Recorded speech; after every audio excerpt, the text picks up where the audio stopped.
我现在是什么都不买了，像服饰、护肤品、电子产品类，只要不是在我每天生活有很大改变之下，就基本都不会买新的。以前呢，我是觉得买东西是在填补情绪，东西是买回来了，高兴也是一时的，生活该怎么样还是没有变化。所以现在呢，我花钱变得很小心，但是呢，在这里有一项支出是我从来没有考虑过要节省，甚至可以说这是我唯一会主动愿意多花点，也不愿意委屈自己的东西。别的可以省，只有它不能省。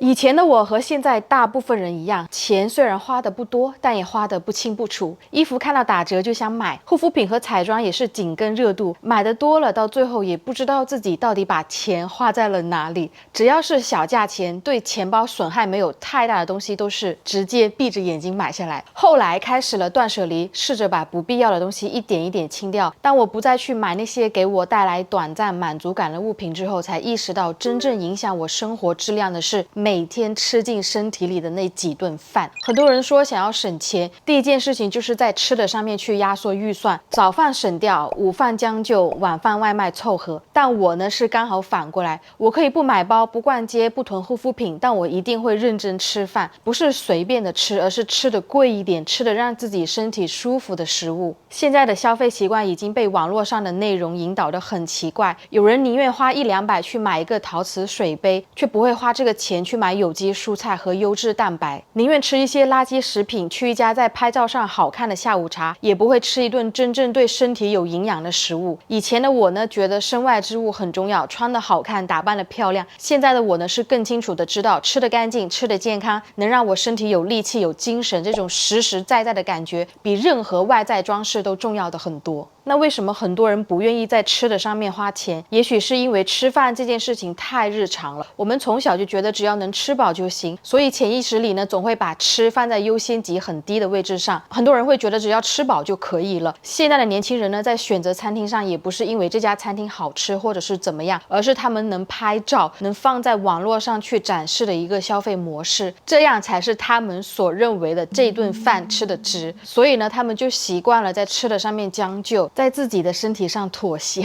说到底呢，极简之后的我并不是不花钱，而是知道钱该花在哪儿。我只在乎自己每天的状态，能不能专注的去完成一件事情，能不能睡一个好觉，而这些呢，都和每天吃进肚子里的食物有直接的关系。当我说在吃的上面愿意花钱，可能你的第一反应是我这也太讲究了吧。如果你仔细看我怎么吃什么，你会发现所谓的贵并不是去追求什么高档餐厅或者是带有仪式感的摆盘，而是我对食物的成分表够不够简单，处理的够不够干净，是不是能让我吃完之后身体没有负担的。我去超市买东西的时候呢，就已经养成了一个习惯，就是哪怕这是我想吃的小零食、饼干和饮料，我都会先翻到背面看它的配料表，大概看一下前几位的原料组成，如果加了太多我不认识的名字，或者是配料表非常复杂，添加剂一堆，我就会立刻放回货架上。虽然我知道现在的食品很难做到完全无添加，但我还是会尽量挑那种成分表短一点、原材料清楚的包装。我在外面吃饭呢也是一样，不会随便吃路边摊，也不会为了省事而吃便宜快餐。哪怕现在在旅行中很少有机会开火做饭，我都会优先找火锅、自助或者是烤肉这种可以自己动手选择的食材。说到这里呢，真不是我矫情啊，因为有几次呢，我和朋友一起随便吃了一个小吃摊，结果晚上就开始肠胃不舒服。每次遇到这种难受的情况下呢，都要给自己骂醒一次，下次再也不吃这些东西了。还有就像是那种奶茶、甜品这种高糖的东西，我也会本能的开始在脑子里去计算这杯奶茶含糖量到底有多少，这块蛋糕是不是又加了很多面粉和人造奶油。说到这里呢，你可能要会问了，难道我从来都没有被这些诱惑住吗？当然有啊，特别像是前几天南京天气直接是40度，我在拍这个视频的时候是7月14号，刚好走过一家装饰起来不错的甜品店，或者是附近有奶茶店，就特别想走进去，也有过想要放纵自己的时候。吃完呢，我就会产生一种莫名的内疚感，心里在想我怎么又让身体去吸收这些没有营养的东西。但是大部分时间呢，我还是会在脑子里面过一遍这些东西吃了之后我能不能能承担后果。想到这里呢，我就没有那么想吃了。现在晚饭过后呢，就会想吃点甜的，那我就会选择买点水果，反正都是要吃甜的，那宁愿去选择吃自然的糖。这些决定呢，不是一夜之间建立起来的，而是我有过太多次吃完之后身体不舒服的经历，才慢慢建立起的一种生活方式。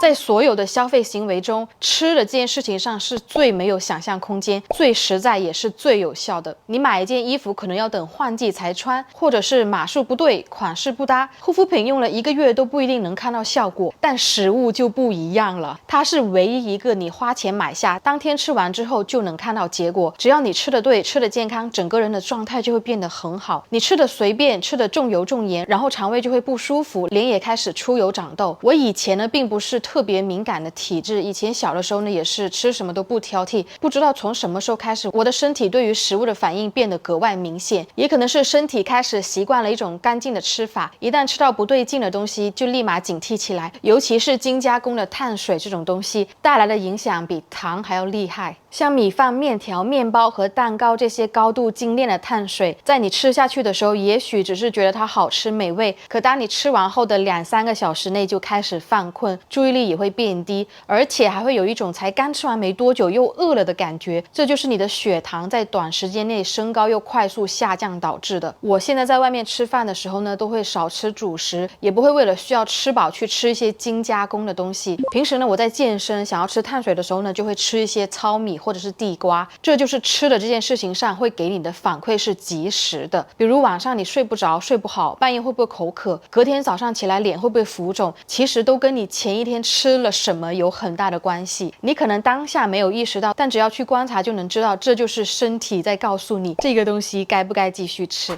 在最后结尾想说的是，我不是完全不消费，我可以在很多地方去节省，但是在吃的这块上呢，是真的一点都不想将就。你可以说我矫情，你也可以说我挑剔，但是为了我的身体健康，我愿意去这么做。如果有什么是钱花了不会后悔的，那一定是一顿让我吃得安心的饭。好了，这个就是以上今天的内容。如果你们有什么想法，欢迎你们在下面留言告诉我。如果喜欢今天这期视频的话，不要忘记关注和点赞，是对我频道最大的支持。那我们下周视频再见吧，拜拜。